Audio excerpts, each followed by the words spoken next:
ನಮಸ್ತೆ. ಅಕ್ಕ ಮಹಾದೇವಿಯವರ ವಚನ. ಚಂದನವ ಕಡಿದು ಕೊರೆದು ತೇದೊಡೆ ನೊಂದನೆಂದು ಕಂಪ ಬಿಟ್ಟಿತ್ತೆ, ತಂದು ಸುವರ್ಣವ ಕಡಿದೊರೆದೊಡೆ ಬೆಂದು ಕಳಂಕ ಹಿಡಿದಿತ್ತೆ, ಸಂದು ಸಂದನು ಕಡಿದು ಕಬ್ಬನ್ನು ತಂದು ಗಾಣದ ಲಿಕ್ಕಿ ಅರೆದೆಡೆ ಬೆಂದು ಪಾಕಗುಳ ಸಕ್ಕರೆಯಾಗಿ ನೊಂದನೆಂದು ಸವಿಯ ಬಿಟ್ಟಿತ್ತೆ, ನಾ ಹಿಂದೆ ಮಾಡಿದ ಹೀನಂಗಳೆಲ್ಲವ ತಂದು ಮುಂದಿಳುಹಲು ನಿಮಗೆ ಹಾನಿ ಎನ್ನ ತಂದೆ ಚೆನ್ನಮಲ್ಲಿಕಾರ್ಜುನ ದೇವಯ್ಯ ಕೊಂದೆಡೆ ಶರಣೆಂಬುದ ಮಾಣೆ. ಅಕ್ಕ ಮಹಾದೇವಿಯ ವಚನಗಳ ಅಂಕಿತ ನಾಮ ಚೆನ್ನಮಲ್ಲಿಕಾರ್ಜುನ. ಅಕ್ಕ ಶಿವನಲ್ಲಿ ಮಧುರ ಭಕ್ತಿ ಭಾವವನ್ನು ಹೊಂದಿದ್ದಂಥವಳು. ಜೊತೆಗೆ ಅಕ್ಕ ಮಹಾದೇವಿಯದು ವೀರಭಕ್ತಿ. ತನ್ನ ಬದುಕಿನಲ್ಲಿ ಎಷ್ಟೇ ಕಷ್ಟ ಬಂದರೂ ಕೂಡ ಶಿವಭಕ್ತಿಯನ್ನು ಬಿಡೋದಿಲ್ಲ ಅನ್ನೋ ಛಲ ಆಕೆಯಲ್ಲಿತ್ತು. ಈ ವಚನದಲ್ಲಿ ತನ್ನ ಆ ನಿಲುವನ್ನು ಅಕ್ಕ ಮಹಾದೇವಿ ಅದ್ಭುತವಾದಂಥ ರೀತಿಯಲ್ಲಿ ಪ್ರಕಟ ಮಾಡಿದ್ದಾಳೆ. ಕೊಂದರು ಶರಣೆಂಬುದ ಮಾಣೆ ಅಂದರೆ ಕೊಂದರು ಶರಣು ಅನ್ನೋದನ್ನು ನಾನು ಬಿಡೋದಿಲ್ಲ ಅನ್ನೋದು ಆಕೆಯ ವೀರ ಪ್ರತಿಜ್ಞೆ. ಇದಕ್ಕೆ ಪೂರಕವಾಗಿ ಪ್ರಪಂಚದಲ್ಲಿ ಕಡು ನೋವನ್ನು ಅನುಭವಿಸಿದ್ರೂ ಕೂಡ ತನ್ನ ಒಳ್ಳೆತನವನ್ನು ಬಿಡದೇ ಇರತಕ್ಕಂಥ ಪ್ರಕರಣಗಳನ್ನು ಹೋಲಿಕೆಯಾಗಿ ವಚನದಲ್ಲಿ ನೀಡ್ತಾಳೆ. ಅಕ್ಕ ಮಹಾದೇವಿಯು ಇಲ್ಲಿ ನೀಡಿರ್ತಕ್ಕಂಥ ಹೋಲಿಕೆಗಳು ಶ್ರೀಗಂಧ, ಚಿನ್ನ ಮತ್ತು ಕಬ್ಬು. ಈ ಮೂರು ವಸ್ತುಗಳು ಕ್ರಮವಾಗಿ ಮೂಗು, ಕಣ್ಣು ಮತ್ತು ನಾಲಿಗೆಗೆ ಸುಖ ನೀಡ್ತಕ್ಕಂಥ ವಸ್ತುಗಳು. ಲೋಕದಲ್ಲಿ ಎಲ್ಲರೂ ಪ್ರೀತಿಸ್ತಕ್ಕಂಥ ವಸ್ತುಗಳು ಇವು.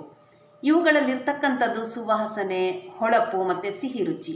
ಈ ಸಹಜ ಗುಣಗಳನ್ನು ಈ ವಸ್ತುಗಳಿಗೆ ಎಂತಹ ಸ್ಥಿತಿ ಬಂದರೂ ಕೂಡ ಬಿಡೋದಿಲ್ಲ ಅನ್ನೋದು ಈ ವಸ್ತುಗಳಲ್ಲಿ ಗೊತ್ತಾಗ್ತಕ್ಕಂಥದ್ದು. ತಾನು ಕೂಡ ಅದರಂತೆ ಭಕ್ತಿಯನ್ನು ಬಿಡೋದಿಲ್ಲ ಅಂತ ಅಕ್ಕ ಮಹಾದೇವಿ ಹೇಳ್ತಾಳೆ.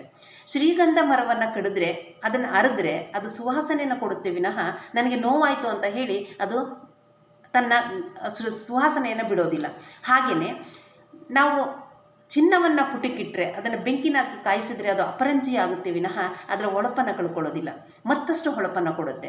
ಹಾಗೆಯೇ ಕಬ್ಬು ಅದನ್ನು ಗಾಣದಲ್ಲಿ ಹಾಕಿ ಅದೆಷ್ಟೇ ಹಿಂಸೆ ಕೊಟ್ಟರೂ ಕೂಡ ಅದರ ಸಿಹಿ ರುಚಿ ಹೆಚ್ಚಾಗುತ್ತೆ ವಿನಃ ಅದರ ರುಚಿನಲ್ಲಿ ಯಾವುದೇ ರೀತಿ ಬದಲಾವಣೆ ಆಗೋದಿಲ್ಲ. ಅಂದರೆ ಇನ್ನೂ ರುಚಿ ಜಾಸ್ತಿ ಆಗುತ್ತೆ ವಿನಃ ನನ್ನ ನೋವಾಯಿತು ಅಂತ ಹೇಳಿ ಅದರ ರುಚಿಯಲ್ಲಿ ಯಾವುದೇ ಬದಲಾವಣೆ ಆಗೋದಿಲ್ಲ.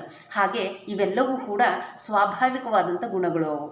ಇವುಗೆ ಎಷ್ಟೇ ನೋವುಗಳು ಬಂದರೂ, ಎಷ್ಟೇ ತೊಂದರೆಗಳಾದರೂ ಕೂಡ ಅದರ ಸಹಜ ಗುಣಗಳನ್ನು ನಾವು ಬಿಟ್ಕೊಡೋದಿಲ್ಲ. ಹಾಗೆ ಜೀವನದಲ್ಲಿ ಏನೇ ಏರುಪೇರುಗಳು ಬರಲಿ, ಕಷ್ಟ ಸುಖ, ನೋವು ನಲಿವು, ಏನೇ ಸಮಸ್ಯೆಗಳು ಬಂದರೂ ಕೂಡ ಪ್ರಾಕೃತಿಕ ಮತ್ತು ಕೌಟುಂಬಿಕ ಪರಿಸರದಲ್ಲಿ ಏನೇ ತೊಂದರೆಗಳು ಬಂದರೆ ಪ್ರಕೃತಿ ವಿಕೋಪಕ್ಕೂ ಕೂಡ ನಾವು ಎದುರದೇನೆ ತಮ್ಮ ಬದುಕನ್ನು ಸುಂದರವಾಗಿ ಕಟ್ಕೊಳ್ತಕ್ಕಂಥದ್ದು. ಅಂದರೆ ಏರುಪೇರುಗಳ ಬದುಕಿನ ನಡುವೆ ಸ್ಥಿತಪ್ರಜ್ಞತೆಯನ್ನು ಕಾಯ್ದುಕೊಳ್ಬೇಕು ಅಂತ ಹೇಳಿ ಅಕ್ಕ ಮಹಾದೇವಿ ಅದ್ಭುತವಾದಂಥ ಒಂದು ಉದಾಹರಣೆಗಳ ಮೂಲಕ ಈ ವಚನದಲ್ಲಿ ತನ್ನ ಅಭಿಪ್ರಾಯಗಳನ್ನು ಮತ್ತು ತನ್ನ ಬದುಕಿನ ರೀತಿಯನ್ನು ಆಕೆ ಈ ವಚನದಲ್ಲಿ ಪ್ರಕಟ ಮಾಡಿದ್ದಾಳೆ.